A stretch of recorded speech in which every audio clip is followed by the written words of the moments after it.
Alright.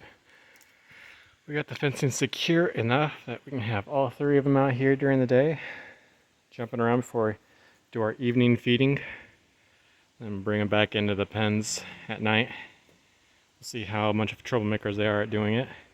But I am working on some individual pens that are going to be outside. I just didn't have them ready when we first got these guys, and I wanted them all really away from each other while they fought their diseases and sicknesses that they showed up with. Now they're all pretty healthy and looking great. So we're going to let them run out here today. Maybe let Charlene run out here too.